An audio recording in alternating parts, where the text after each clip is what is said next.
The rate of suicide in Canada, if it's fairly steady here, at this kind of level, in Nunavut, it's a huge spike. And it is that age group from about 10 until 24. So we know that it's young people and we know that it's young men.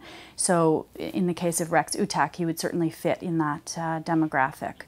There was a large study of a cohort that had ended their life by suicide in Nunavut, which found that the same factors apply anywhere. Things like depression, substance abuse, especially marijuana, seems to be a big factor in Nunavut. But what we don't know is why those rates are so much higher than they are elsewhere in Canada. We do have evidence about exposure. So if you are a young person and you know other people who've ended their lives by suicide, there certainly is a higher risk that you in turn will end your life by suicide. And in the case of Rex Utak, that young boy, he had had other suicides in his family and certainly in his community.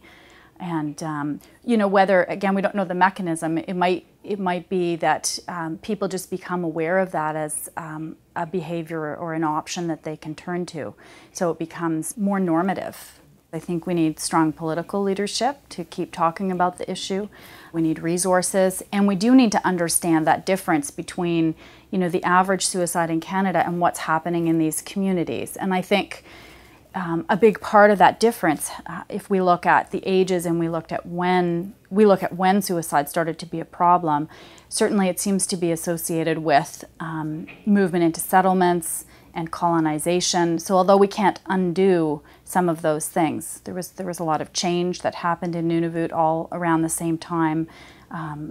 Drastic change and disruption to people's lifestyle, to what was a sense of meaning for people. Probably also meaningful in terms of gender roles. That's why we see that it's young men in particular that are at risk. So we can't undo what happened, but we have to recognize that those factors, changes to role and identity, and we have to redress some of the process of colonization by acknowledging it.